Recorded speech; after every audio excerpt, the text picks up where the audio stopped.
So this lesson is on open position scales through the circle of fifths.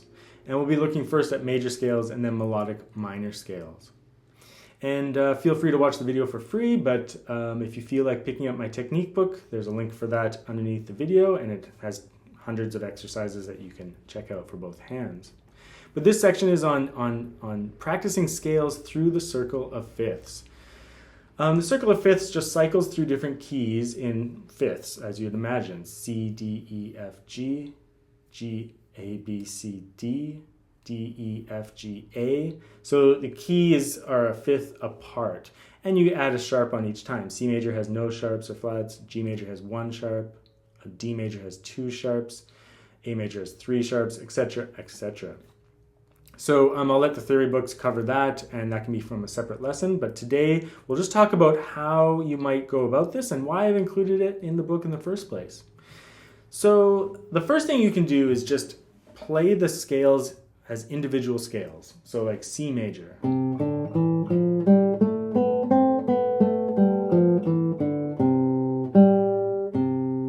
little fifth at the end. So you can just practice the scales individually to make sure you know them. But there's a reason I'm going through the circle of fifths, is that I want my students to be able to play in every key and also to understand how key signatures work on the guitar. So one thing I'll really recommend is that when you're playing these, that you say the note names out loud.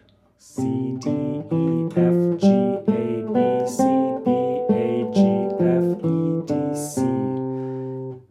I'm usually shocked at the number of students that have a hard time saying the names out loud as they play. Something about guitar, maybe the multitasking nature of using both hands to play one note, could be really confusing, and students have a tendency to have a difficulty saying the names out loud, especially when you get into keys with lots of sharps. Like B major has 5 sharps, so there's lots. It's like B, C sharp, D sharp, E, F sharp, G sharp, A sharp, B. There's lots of sharps, but it's really good for your knowledge of the guitar. And you should be able to go through all the keys just like a pianist would be able to do. It's much easier to see on the piano which notes are sharp and which ones aren't.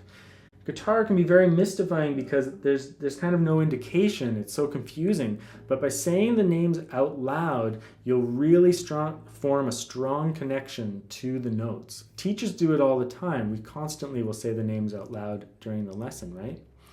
But you just want to connect with those notes on the guitar. So practice them individually.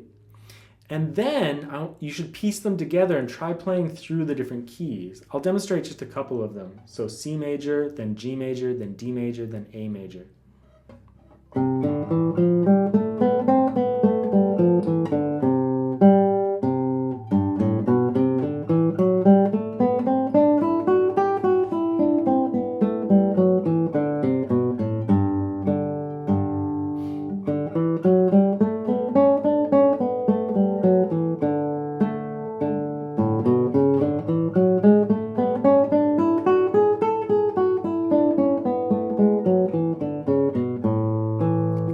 Etc. And then the next one is E major, and then B major, and then F sharp major. So all those different keys, and then it goes into the flat keys, right? So be able to play them individually, so just practice them one at a time until you're confident and that you can say the note names out loud. And then you can try to piece them all together like I was just doing there. There's not much to it. It takes a long time though. You'd be shocked how long it takes some of my students, and they're great students, but you'll be shocked at how long it takes them to get through all of these. We just never play in B major, but the act of doing it and saying the note names out loud just gains such a strong connection to the notes on the guitar, and it kind of makes the guitar much less confusing. If you get frustrated, just do one scale at a time, say the note names out loud, but it does take a long time to be able to do. I don't think there's anything else to really say about the major scales. Just practice them one at a time, like I said. And you might not be used to flat keys very much, but it's a really great thing to do to get used to where E flat is, and F, and G, A flat, B flat, C, D, E flat. Getting used to all the flat keys is really important as well. You may not play many pieces with lots of flat keys, but just the act of actually practicing them will make you more knowledgeable about the guitar and just make the guitar something that you really connect with on a deeper level. So melodic minor scales, same basic idea. Say the note names out loud and practice them individually. We're saying the note names out loud, such as the A minor, A, B, C, D, E, F sharp, G sharp, A, B, C, D, E, F sharp, G sharp, A, G natural, F natural, E, D, C, B, A, G, F, E, D, C, B, A. It's a mouthful, right? So saying it out loud, you just have to go slow, but be able to say it out loud. And then, of course, just practice it.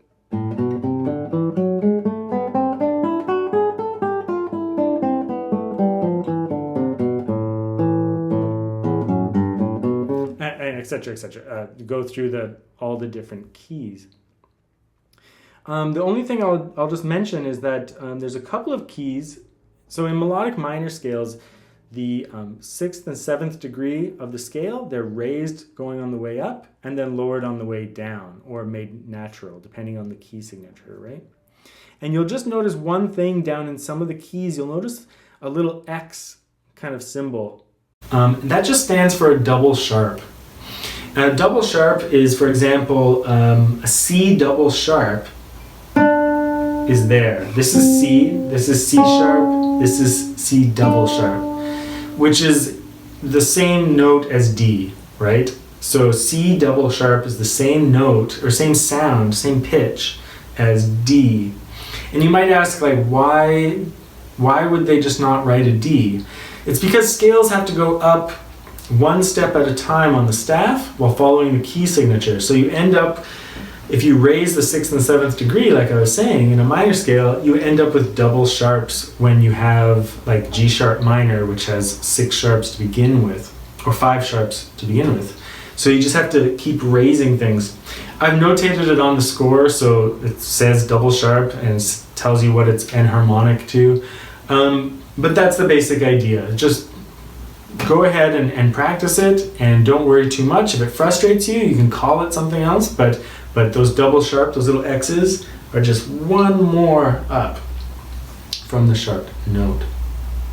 So next we'll be moving into movable major scale, like 1 octave movable major scale patterns, and then my favorite, like 2 octaves and 3 octave patterns.